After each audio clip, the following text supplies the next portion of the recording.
could be in Westerly for the rest of my days, but I still will not be like an official, what do you call it, Westerlian? Yeah, Westerlian. Yeah. Are you ready? Yeah.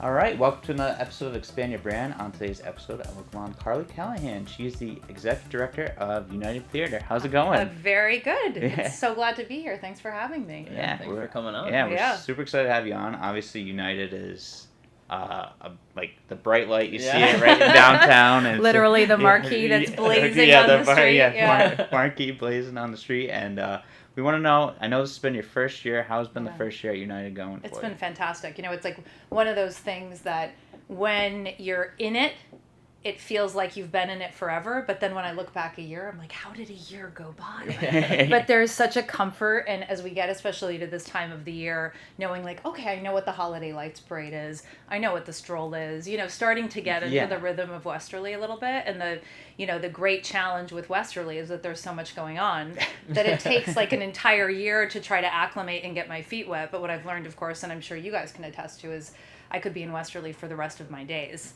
but I still will not be like an official, what do you call it, Westerlian? Westerlian, yeah. So, but it's a privilege to be in this role, and I lean on this quote, this Einstein quote that coincidence is God's way of being discreet, and I feel like whomever had the power to kind of put me in this role at this time in my life, I am so indebted to, because every day I wake up and say, what an opportunity, what serendipity. Like it's an amazing place to be. This town is amazing. The people around me are amazing. My team is amazing. So I couldn't be more grateful. That's awesome. Yeah. Well, we're happy to have you here, and welcome you. to Westerly, I guess. Yeah. Yeah. I mean, you'll find out how fun it is around here. Yeah, I mean, I'm sure you know more events than I do that's going around town, because more things pop up than I was like, I didn't know that existed. You can't keep up with it. No. Yeah. You really can't. It's like in the beginning, I was like, it always is the case when you're new. You're like trying to do every single thing. Right. And then, I don't know, 3 months in or so, I said, okay, I'm going to miss stuff. And I even miss stuff at the United sometimes. Yeah. And but it's a beautiful and wonderful problem to have. Yeah, truly. Absolutely. Yeah. One time I was driving downtown. It was like Sunday Fun Day. I was like, I didn't know they started this. Yeah. Or just early. Shut down the whole road. Yeah. And I started in November of last year, and one of the huge pieces of misrepresentation about the role was everyone said, okay, come on, November 1st is going to come, it's going to be crazy, it's going to be a sprint to the holidays, and then come January, February, it'll be like tumbleweeds down Canal Street. Yeah. And they were so wrong. Yeah. We had like the Walkmen come in, and we had these huge concerts last winter into spring, and it would be like a Monday night, and there wouldn't be parking in like February. That's crazy. Yeah. So it was false advertising. But this year I'm determined. Yeah. I'm like, top of January, it's gonna be I got quiet, it. so help me God. Yeah. So yeah. To go off the community, have you ever, like, what do you think makes Westerly, the community, so special in your year that you've seen so far? To like go on a little side trip for a second. That's fine. I have a background as a producer and also a performer. Okay. And I was a performer in musical theater professionally, kind of back and forth, growing up and then in my 20s and everything else. And I, because I was a performer, I had the opportunity to go on the road in what's called the bus and truck tour for the national tour of Victor Victoria. And bus and truck means that you're not in this like big glitzy equity tour where you're going to Boston for 4 weeks and Chicago for 5 weeks. I was in like the low rent version of that, and was literally in a bus, and we had a bunch of trucks that carried the set and went to all of these little towns all around the country and Canada. And in that period of time, which was just over a year, I got to see so many communities that had a Westerly at one point, and their story ended in a different way. Yeah. Like it would be the theater that was usually hanging on for its life, and then around it a lot of boarded storefronts, and then satellite areas where there was a Chili's and a Walmart and like a Motel 6 or whatever it was. Yeah. And that was it. Oh, wow. And it was so sad. It was like a privilege to see it, but it was also heartbreaking to see over and over and over again how towns and communities hadn't been sustained, and that their kind of unique identity just crumbled. Right. Yeah. Just like the architecture was crumbling. And on this tour, we had our crew that traveled with us from show to show, but hair and wardrobe were always local people who were hired. And I used to ask them, like, you know, what makes Alto, New Mexico special? What makes this place, Jackson, Mississippi? Because, you know, to me, one of the beauty and kind of treasures of being a human is being able to journey through place and places. And the power of place and the identity of place is so critical in our own story and the story of others.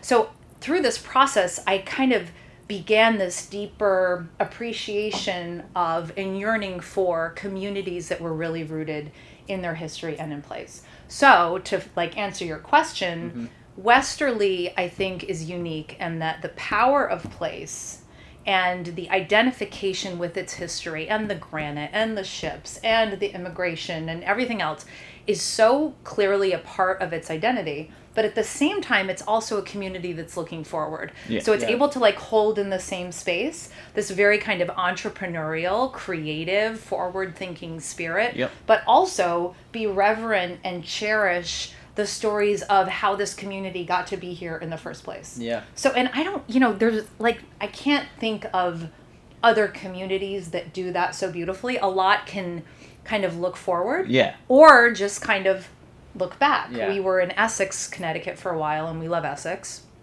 And that's a community that cherishes its look backedness. Mm-hmm. Yep. My family, I have family outside of Atlanta in this town called Johns Creek. That's a look forwardness. It's like everyone is, you know, like what's around the next corner. Right. So the fact that Westerly can have both of those things and has both of those things, I think is really cool. Yeah, it definitely gives the balance of how life is now. You know? Yeah, absolutely. I think it's definitely started to like blossom even more too recently. Yeah. It's pretty interesting that you say that because it is so rich in history, but recently and looking forward to the future, it just continues to get brighter and brighter. I agree. And it seems like, you know, of course I'm talking my book all day, every day. But when I say this, I really mean it. It seems like there's a critical mass that has been reached where people that aren't related and haven't like necessarily been privy to the development of the community, they come in and they identify the opportunity and they're like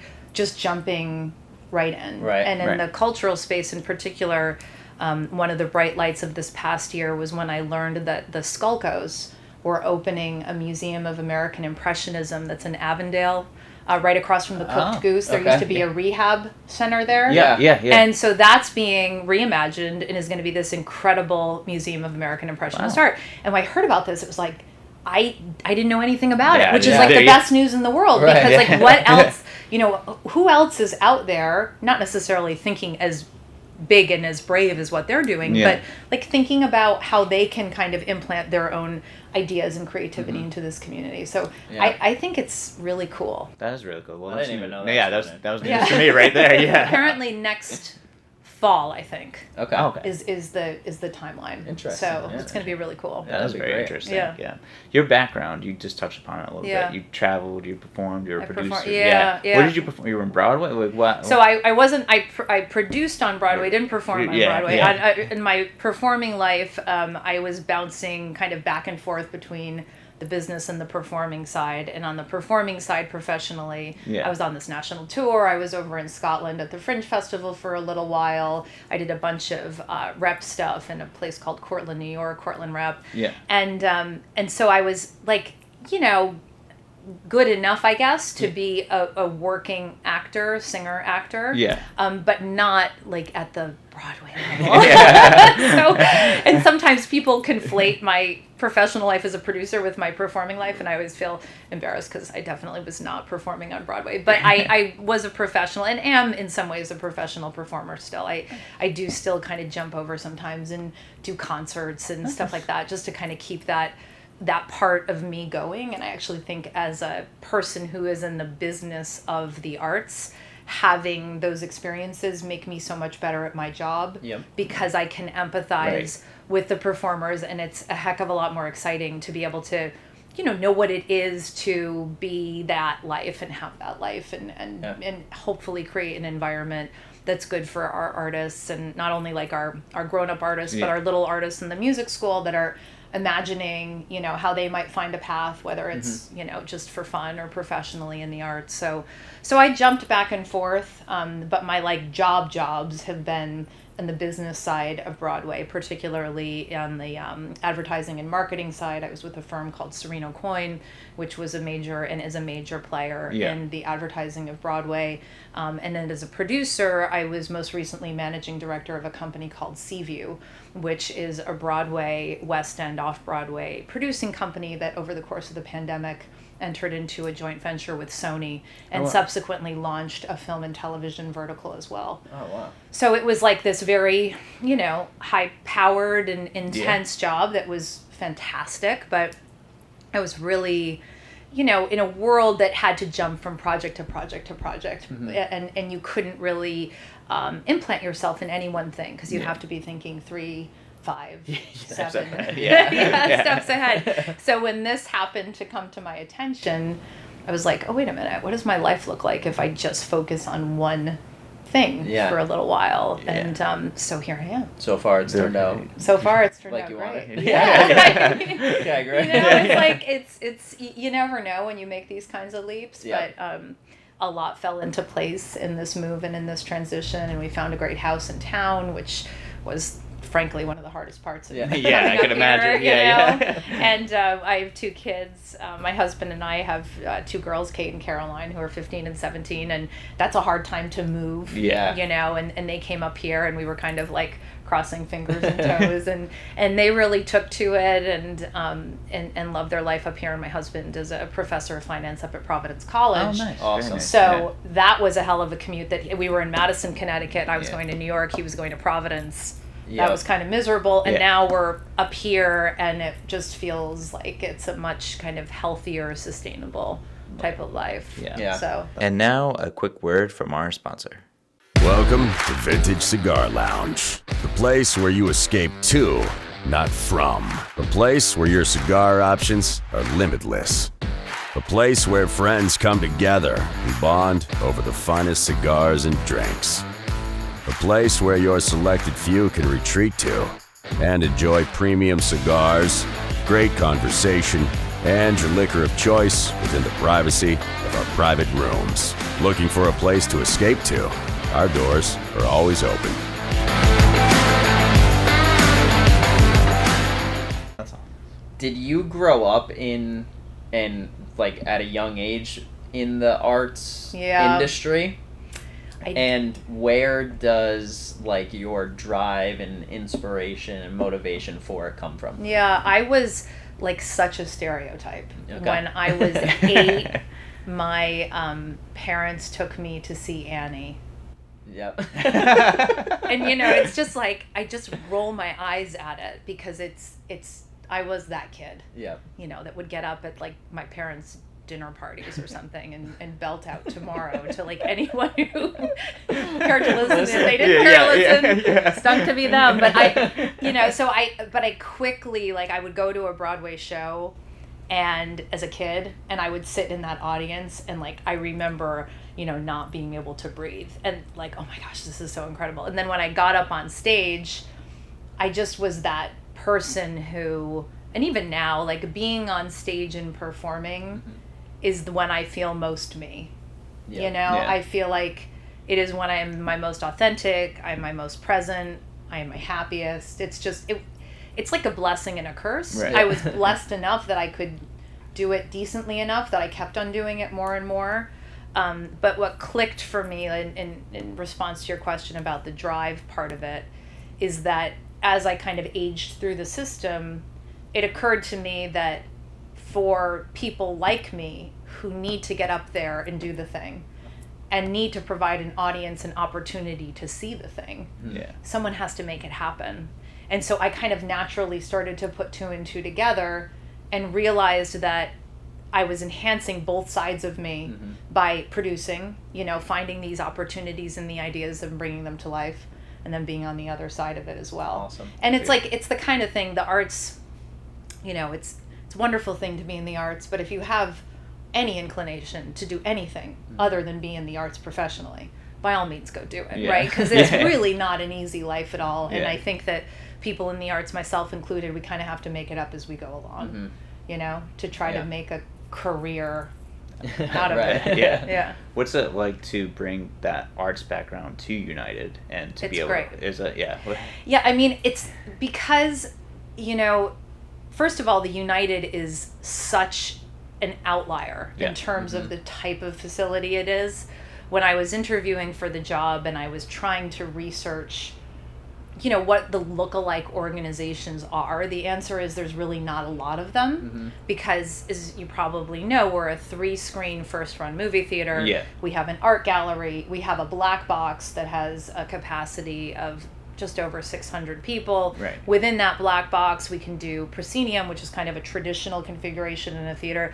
We can do in the round. We can do standing shows. We brought in the Fringe PVD this past summer, and we had this woman hanging from what are called silks, which are like aerialist things, like singing opera in the middle of the black box. Oh my God. We've got that. We have an art gallery, which is also a live event space. We have this hallway that's kind of a gallery space of its own, and then we have this music school that's run in conjunction with the RI Phil that services over 360 kids a week. So because of that, there's a million ways, not a million, but a lot of ways that people in our community are able to intersect with the arts. And that's what's so exciting. Broadway, you produce the thing, and part of the challenge is identifying, what is the market segment for potential audience? Yeah. And everything has a different one. And then you go after like a dog with a bone, that particular segment. With the United, I mean, if you like comedy, great, classical, great, opera, great, dance, spoken word, concerts, it's rock, it's reggae. We just had Daka Baraka, which is this amazing Ukrainian band. So we have so many things, and it's really exciting because post-pandemic, when you see people come back into space together, there is such a profound relief that I see. Yeah. Like, people we need to be with one another. Right, yeah. Right. And so the United, because we have so many ways of bringing people in, it's like, holding up and dangling the carrot, but we have like 80 different types of carrots. And seeing them come in, it's really, really satisfying to see joy is the wrong word, but to see people have an emotional reaction to being in space together with other people around art in whatever form that takes, or entertainment.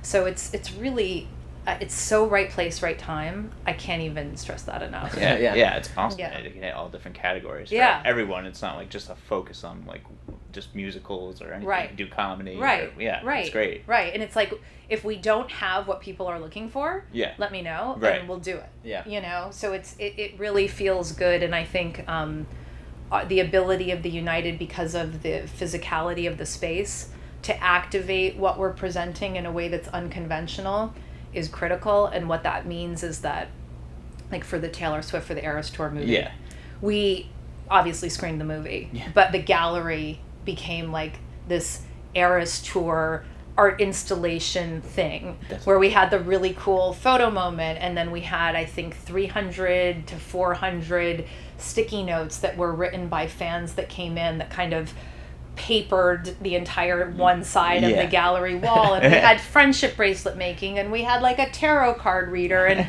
it was like so I think bringing people in and activating audience in creative ways is critical to continue to bring us into space together. Like, it's not going to be enough to just go to a movie or even just go to a show. Right. Yeah. Like, you have to have more. And so the fact that we have the physical spaces to be able to play with that is really great. That's awesome. Yeah, that's very interesting. You mentioned how everything just comes together. I feel like that's like a common theme with our guests. Yeah, They always, when we talk about their career and how they unfold throughout life, I feel like they always mention that it just kind of happens, like organically. So it's cool to see how the United brought you here and everything kind of unfolded that way.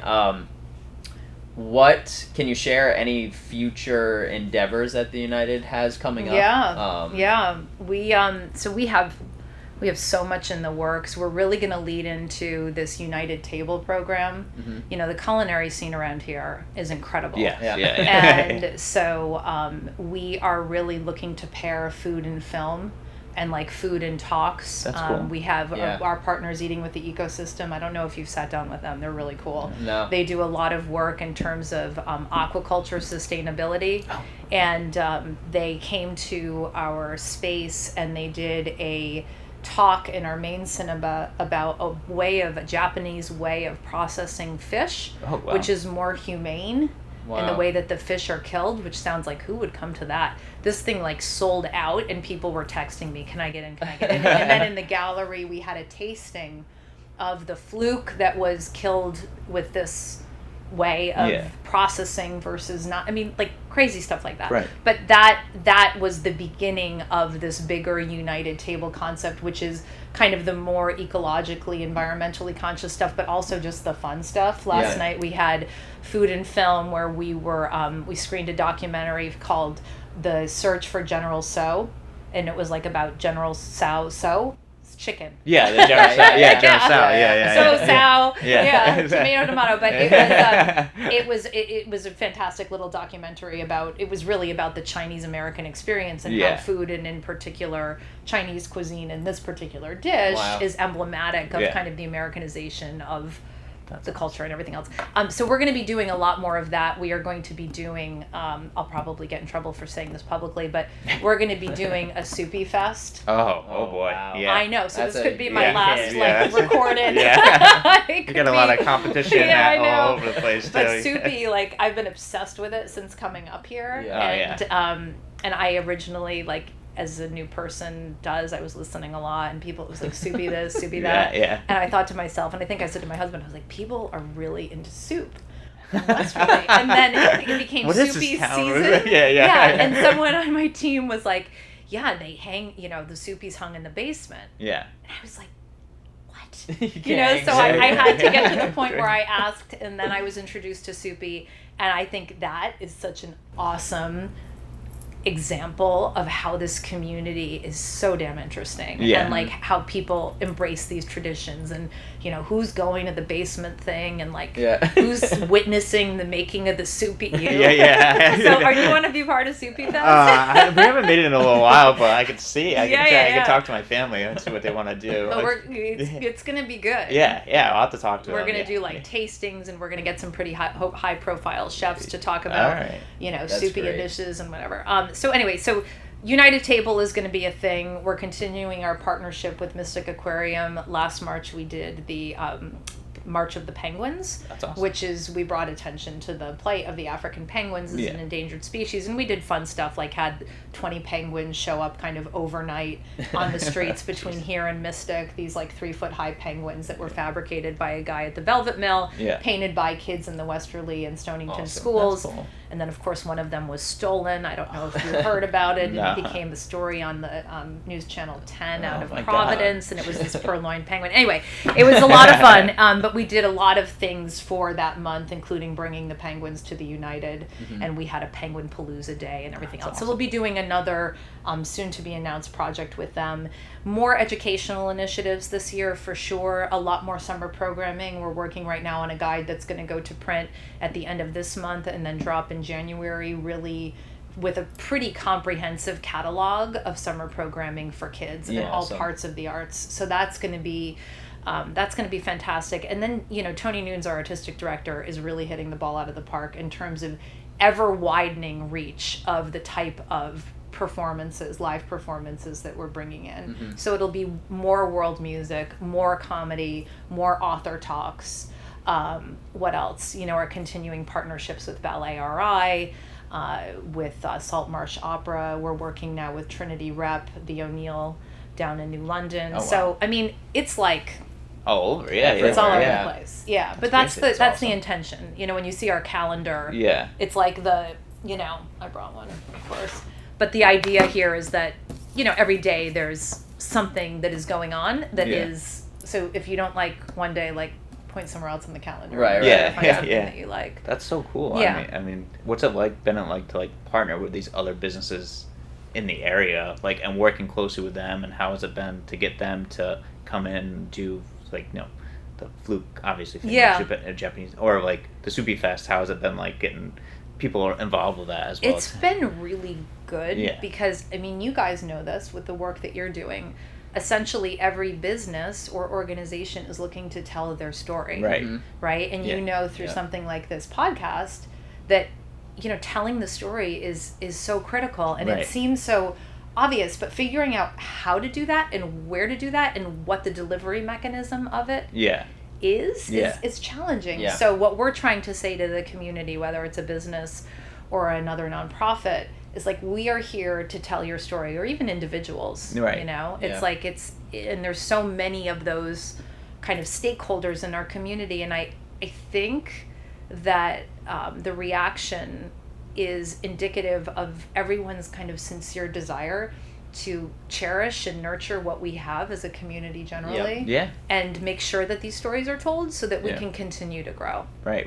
Yeah, I think it's important to, like, I don't think a lot of people get to know the business owners behind, like, who runs the businesses. Like, we were talking about Brian before, and, like, his story and, like, how he got into owning Perks and everything. It was just very interesting. And then, like, hearing from, like, other people that we're going to have on the owners of Stick and Fin said they would come on, but their story is very interesting too, of, like, how they started opening up a coffee shop and how they met and everything. What her husband does, and, like, they're very interesting people. So it's kind of cool to, like, get to know the people that run these great businesses that we all frequent to on a weekly or a daily basis, depending on coffee or anything. So it's awesome. It's great that you guys are telling the story too. It's important to get everyone out there. Absolutely. And I think it validates all of our kind of gut instinct. This is an area that is worth us all kind of investing all of ourselves in. Yeah, exactly. All right, enough with work. What do you like to do outside of work? Up here, it's been such a pleasure to just live here because it is so beautiful. My grandfather on my dad's side ran a fish market in Torrington, Connecticut, so I've had seafood in my life, like, from I was this big. And one of the pieces of that is that I rediscovered with my kids clamming. Oh, so awesome. We clammed this summer. It was awesome. That's awesome. We have a long ways to go in our clamming, yield. But I love that. We joined Paddle Surf RI, and we did surf lessons. Oh. And that was, the girls, my daughters were good. These instructors should get, like, a gold star because, they're so awesome because they push you into that wave. Right. And, like, that wave is taking you. And I would get up and I'd kind of, like, hover for, not even a full second and then collapse. But I loved that. And we bought a boat, and we are going to be doing some fishing and stuff. But, like, my day-to-day here in Westerly, honestly, one of my favorite parts is we have a dog, and I'm right near Wilcox Park. And in the morning, pretty much without fail, one of us is going through the park, and I use the Y a lot. That's fantastic. Yeah. But, like, that park... It's so beautiful. Is magic. Yeah. It really is. I feel like it's so underutilized. Right. But it's like... I cannot get over it. Yeah. Like, it is just beautiful. Yeah, when you go in there, it is like a different world. Yeah. So, so that's been great. And then we bought this house that was built in 1840. So it needs, it's a beautiful home, but it's, as a house of that vintage would suggest, like, needs stuff. And it's been a real pleasure to kind of dig into that and try to... And it feels like it's somewhat of a parallel to the work I'm doing on a day-to-day. I'm like, we're fixing it up, and the idea is that for another 200 years, the thing will keep going long past us. And I guess, it's like, that's what I want for my work life too. Right. Nice. Yeah, that's great. Yeah. That's awesome.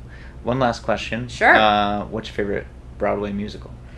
Okay, so here's the thing. When I went to Brown, and when I got out of Brown, my first job was being a production associate, which is, like, the lowest on the food chain for Lion King. Okay. And I was when I got the initial call inviting me to join this team, which makes me sound fancy, and I was not. To be clear, I was, like, getting people, like, waters and coffees, like, on a good day. Yeah.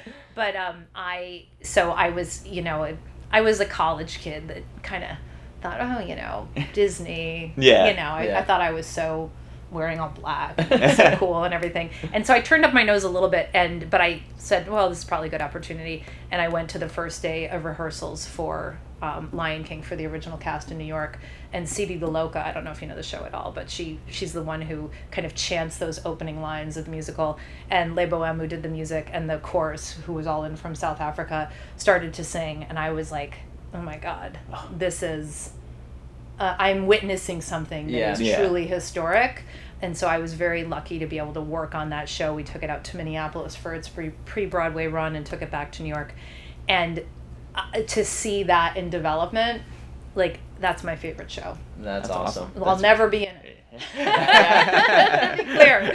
But I do. It's like, it's a marvel. That's awesome. Yeah, I have to see it. I've seen Wicked on Broadway. Yeah. Did you like it? It was cool. It was interesting. I never. That was like my first musical experience outside of like the Scrooge one, whatever. If you like any Broadway shows? I haven't really got into it, but Lion King is my all-time favorite movie, so I don't know if that makes it any correlation. There's a lot of crossover. It's all good. Yeah, but no, I haven't dove into the whole Broadway scene. Where there's still time in PPAC, they're doing a lot of cool stuff up there. I know, I'm gonna. So you can go to Providence. They're bringing Shucked up there, which is going to be a lot of fun. Moulin Rouge is there, like in a couple weeks. That's a good one. Okay. Anyway. Yeah. If you ever need tips, you let me know. I will. I gotta check it out more. Yeah. Yeah. You expanded my brand outside of everything. Well, Carla, this has been awesome. Thank you. Great to know you, and great to know you guys. Welcome to Westerly. Thank you so much. Welcome. I appreciate you having me. Yeah, thank you. Thank you so much. All right. Thanks.